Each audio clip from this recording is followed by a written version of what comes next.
पढ़ रहे हैं। सिनेरियो में देखिए यहाँ पे कुछ प्रोडक्ट का नाम लिखा हुआ है, क्वांटिटी का नाम लिखा हुआ है, क्वांटिटी लिखा हुआ है, रेट लिखा हुआ, अमाउंट का फार्मूला लगाना होता है इक्वल टू क्वांटिटी वाला सेल का नाम इनटू रेट्स, है ना। अमाउंट का ये नहीं फार्मूला है, इसको फिर ड्रैग कर देंगे कॉर्नर से तो नीचे आ जाएगा। डिस्काउंट किसी पे 5% है, 7%, 8 है, 6 है। हम इसका नेट अमाउंट निकालना चाहते हैं तो इक्वल टू जो हमारा अमाउंट है उसको सेलेक्ट करेंगे माइनस इसका 5% है तो इस यानी D2 का 5%, यानी 5 नहीं लिखेंगे, ये सेल का नाम लिखेंगे और परसेंटेज का सिंबल दे देंगे यहाँ पे। देखिए यहाँ पे इक्वल टू लिखे, जो हमारा वैल्यू आया है वो सेल का नाम लिखे, उसमें से घटाना है। क्या घटाना है? तो डिस्काउंट घटाना है। तो डिस्काउंट आखिर है कितना? तो D2 का ये परसेंट नहीं, ये 2% हो गया।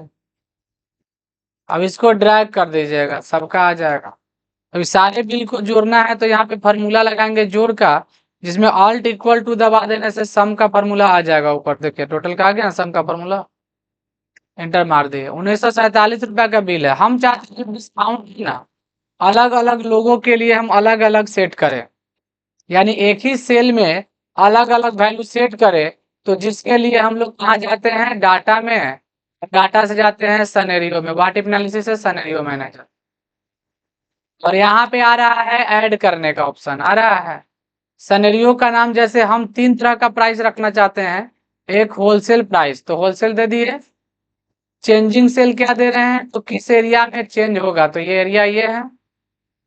और यहाँ पर जैसे ही हम लोग ओके करेंगे तो यहाँ आ जाएगा सेट करने के लिए। 5 के जगह पे हम 8% दे दिए होलसेलर को, 7 के जगह के पे 10%, 8 के जगह पे 15%, 6 के जगह पे 12%।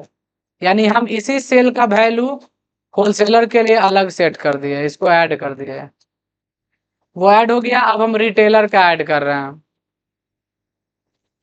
चेंजिंग सेल वही रहेगा जिस सेल में चेंज करना है, सेल सेलेक्ट कर लीजिएगा, क्या कर दीजिएगा। देखिए इस सेल का वैल्यू 5 है तो रिटेलर के लिए हम 7% दे दिए। 7 जो है वो हम कर दिए 8, 8 वाला 10 और 6 वाला 9।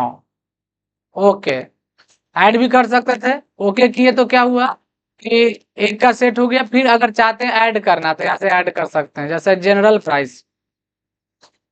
तो जनरल प्राइस तो जो स्क्रीन में है, चेंजिंग सेल तो यही रहेगा,